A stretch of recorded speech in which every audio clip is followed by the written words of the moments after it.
Oke, baiklah. Assalamualaikum warahmatullahi wabarakatuh. Selamat malam. Terima kasih. Baiklah, Bapak, Ibu, dan teman-teman sekalian yang telah hadir dan menyaksikan beberapa materi yang akan saya sampaikan pada malam hari ini. Dan saya masih belajar dan kita sama-sama belajar. Ada beberapa materi yang akan saya sampaikan. Yang pertama mengenai Instagram, Facebook, YouTube, Facebook Creator Studio, Linktree, dan VDesign.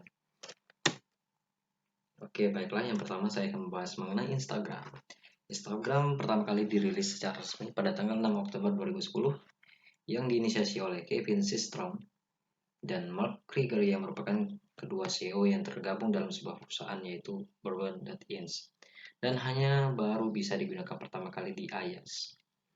Dan menariknya, Instagram merupakan platform resmi yang telah dibeli oleh Facebook dan kini Instagram dan Facebook itu telah terintegrasi di mana yang berisi konten sosial media di awalnya, namun kini menjadi salah satu media informasi resmi yang digunakan oleh perusahaan maupun lembaga dan instansi.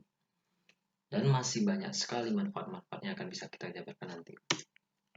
Sebagai contoh, untuk lembaga pendidikan yang telah menggunakan sosial media sebagai media informasi resmi yaitu Universitas Jambi, kemudian ada Universitas Dinamika Bangsa, kemudian untuk perusahaan Pertamina. Nah, sebagai contoh kita bisa melihat centang biru ini sudah resmi dan manfaatnya banyak sekali. Dari kita bisa memberikan informasi perusahaan tersebut, bisa memberikan informasi mengenai lembaga perusahaannya, kemudian aktivitas, informasi mengenai seluruh kegiatan yang ada di perusahaan tersebut. Kemudian manfaatnya juga untuk bisnis makanan.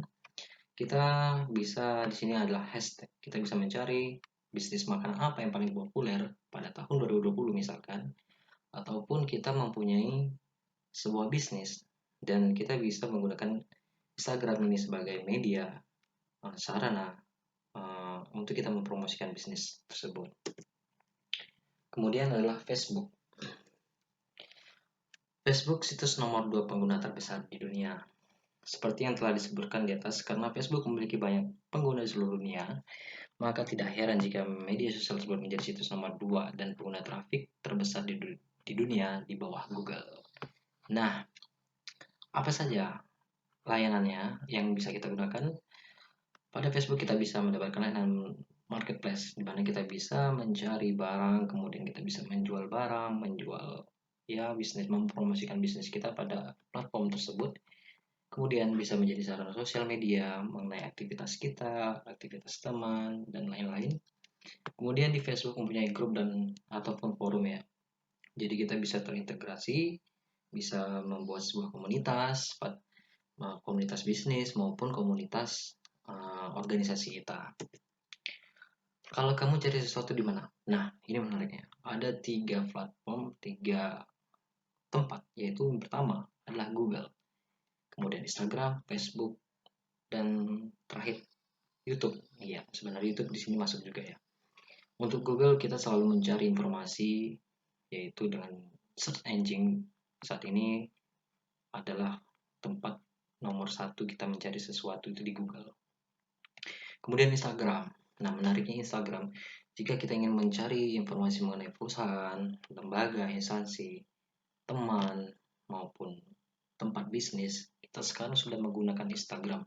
Begitu pula dengan Facebook. Apakah ada peluang bisnis bagi kita? Iya, tentu. Jika kamu memiliki bisnis UMKM ataupun skala perusahaan maupun personal bisnis, dan manfaatnya, bisnis kamu akan mudah dijangkau seluruh dunia, bahkan di seluruh Indonesia.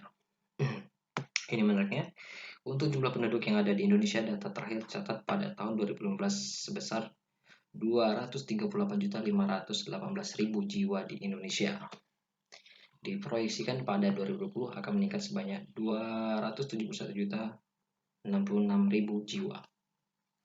Jadi, jika kita menggunakan sosial media tersebut sebagai prospek informasi bisnis, tentu kita bisa menjangkau seluruh masyarakat Indonesia. Nah, kemudian YouTube. Pada 2006, YouTube diakuisisi oleh Google dengan harga 1,65 triliun dolar. Kalau dirupiahkan berapa ya? Ya, lumayan. Kemudian, apa peluang bisnis yang bisa kita manfaatkan dari platform tersebut? Yang kita ketahui, masyarakat saat ini mudah mendapatkan informasi atau menangkap informasi melalui visual content dan sudah menjadi search engine digital video. Contohnya, misalkan saya pribadi mencari tutorial hal yang paling kecil itu biasanya di YouTube, bukan hanya saya, pasti Anda semua. Kemudian menjadi wadah seluruh informasi mengenai seluruh informasi yang berkaitan dengan aktivitas kita, kehidupan sehari maupun pekerjaan. Kemudian kita dapat menggunakan YouTube sebagai media streaming serta dapat menjangkau masyarakat secara luas dan kita bisa melakukan webinar dan bisa juga kita melakukan kelas online melalui streaming tersebut. Kemudian ada Creator Studio. Nah, di sini menariknya guys.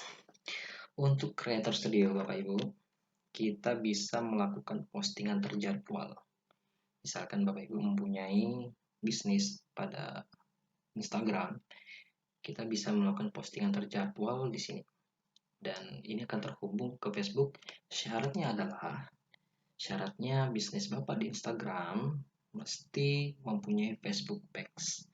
Dan kita bisa melihat galeri konten kita, kemudian insight kita, kemudian monetisasi yang berkaitan dengan pembayaran dan lain-lain.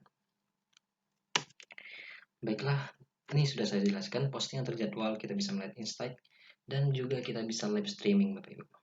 Dan dapat terhubung antara Instagram dan Facebook Page. Jadi maksudnya saat kita posting satu postingan, kita bisa menjangkau 2 postingan dalam satu waktu.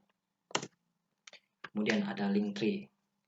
Linktree ini adalah sebuah tautan ya, link, di mana sebenarnya kita bisa menghubungkan beberapa link dalam satu media website, yaitu yang dimiliki oleh Linktree. Jadi agar kita lebih profesional, kemudian biasanya digunakan di Instagram, bisa kita letakkan di bio profile dari Instagram kita. Nah, ini yang terakhir. Manage design profile IG for your business. Jadi konten itu sangatlah menarik jika isi dari konten Instagram kita itu mudah dipahami dan menjadi sesuatu yang menarik dari hasil postingan kita maupun tampilan feed. Ini adalah contoh-contohnya. Jadi kita bisa menggunakan beberapa contoh dari Instagram yang sudah mempunyai feed Instagram seperti ini, dan kita bisa menggunakan PPT PowerPoint untuk mendesainnya. Jadi jika Bapak Ibu mempunyai bisnis, saya sarankan untuk mencoba menggunakan feed seperti ini. Baiklah, terima kasih atas waktunya. Semoga informasi yang saya berikan dapat bermanfaat, terutama bagi saya maupun untuk Anda semua. Assalamualaikum warahmatullahi wabarakatuh.